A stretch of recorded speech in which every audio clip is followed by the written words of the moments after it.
Kasi marami ho dyan talk shit eh. Marami ho dyan, dumadaldal lang. Susuporta kuno, pero hindi naman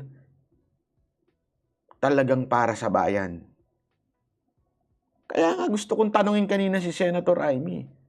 Senator Amy, let your talk do the walk. Mali, let your walk do the talk. Magkukot pa. Hindi totoo, Senator Amy.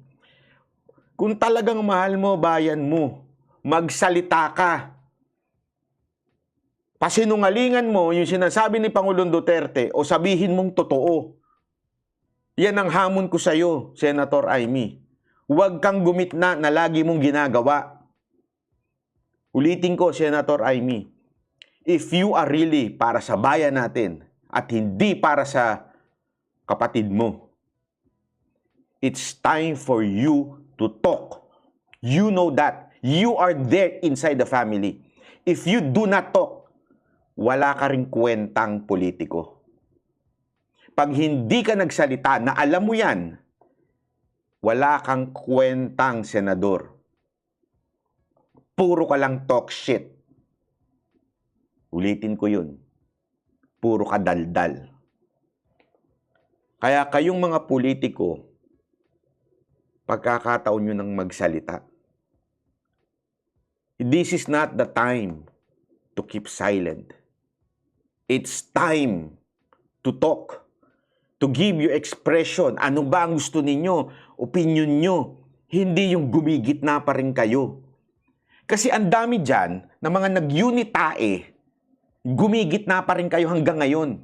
Nagsalita na ang ating Pangulo. Gigitna pa rin ba kayo? Gusto nyo po bang pangalanan ko kayo isa-isa? O kailangan nyo, o gagawin nyo na to? Kasi ang hirap sa inyo, nandun kayo sa gitna. Hindi ko alam kung bakit. Takot ba kayo? O nag-aantay pa rin kayo ng basbas ng ng MOOE? Nagsalita na ating Pangulo. Etong ginawa niya, buhay na niya nakaano dito. Maaari na siya talagang maalanganin dito. Hindi niya to kaya mag-isa. Panahon na para magsalita kayong mga punyeta, kayong mga politiko kayo, na kunwari kaalyado kayo ni Pangulong Duterte. Ngayon na yung pagkakataon na yan.